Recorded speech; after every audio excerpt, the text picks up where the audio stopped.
আল্লাহ নবী আক্ষেপ করে একটি হাদিস বলেছেন, ইয়াতি আলান নাসে জামান, শেষ জামানা এমন একটি অবস্থা হবে যে মানুষ আমিনাল হালাল আমিনাল হারাম, মানুষ কোনটি হালাল কোনটি হারাম এটি বাছবিছ করবে না।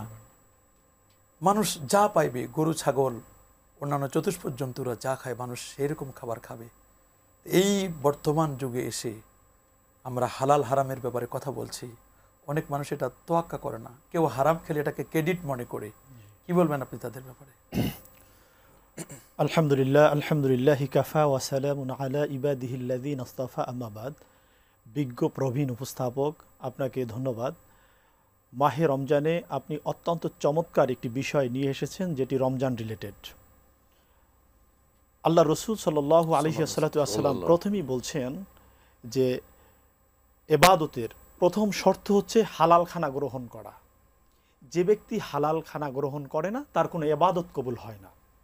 এজন্যে আল্লাহ জাল্লা শানু প্রথমেই কালামে পাকে সূরা মায়দার মধ্যে বলে দিলেন, অকুলু মিম্মা রাযাকনা কুম হালালান তাইয়্যিবান, অর্থাৎ তোমরা ভক্ষণ করো, আল্লাহ যে রিজিক দিয়েছে, হালাল রিজিক দিয়েছে, এই হালাল রিজিক থেকে তোমরা ভক্ষণ করো। আল্লাহ স্পষ্ট করে দিয়েছেন, কুলু মিম্মা ফিল আরদি হালালান তাইয়্যিবা। এরপরে আল্লাহ রাব্বুল আলামিন নবীদেরকে সতর্ক করলেন, নবীরা মাসুম, নবীরা নিষ্পাপ, নবীরা হালাল খানা গ্রহণ করেন। তারপরেও আল্লাহ রাব্বুল আলামিন নবীদেরকে স্মরণ করিয়ে দিয়েছেন, ইয়া ইহা রসুল কুলু মিনাত তাইয়্যিবা, অর্থাৎ হে রসুল আপনারা কি করেন, হালাল খানা গ্রহণ করার পরে তারপরে সৎ কাজ করেন, মানুষদেরকে দাওয়াত দেন, দ্বীনের তালকিন দেন। এরপরেই আবার আল্লাহ রাব্বুল আলামিন গোটা মুসলিম উম্মার জন্য, মানুষদের জন্য বললেন, ইয়া আইয়ুহাল্লাযীনা আমানু কুলু মিনাত তাইয়্যিবাত, অর্থাৎ মুমিন মুসলমানদেরকে লক্ষ্য করে বললেন যে হালাল খানা গ্রহণ করতে হবে। অর্থাৎ এর দ্বারা আমরা বুঝতে পারলাম যে হালাল খানা ব্যতীত আমাদের কোনো এবাদত কবুল হয় না এবং কোনো এবাদত কবুল হবে না।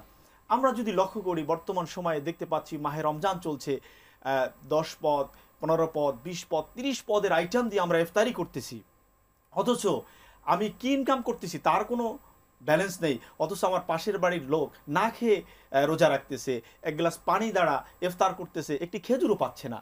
অথচ এগুলো কোত্থেকে আসতেছে? এই জন্য আমাদেরকে সতর্কতা অবলম্বন করতে হবে।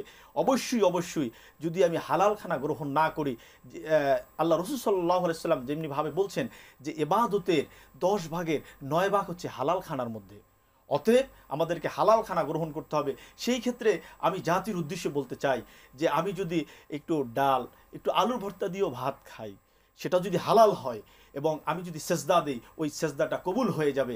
আর যদি আমার হালাল না খাই, আমার রেজেকে যদি ভেজাল থাকে, তাহলে আমি যদি সারা রাত দাঁড়িয়ে দাঁড়িয়ে তাহাজ্জুদের নামাজ পড়ি, কিয়ামুল লাইল করি, তাহাজ্জুদ করি, আমি সাহারি গ্রহণ করি, ইফতার করি, কোনো 4 পয়সারও কাজে আসবে না। তার নাম মালবাসুহু হারাম ওয়া মাতআমুহু হারাম, এগুলো সব তার হারাম। আন্না ইস্তাজাবুদ দাওয়াত, তার দোয়াটা কিভাবে, তার দোয়া আল্লাহর দরবারে কবুল। ধন্যবাদ আপনাকে।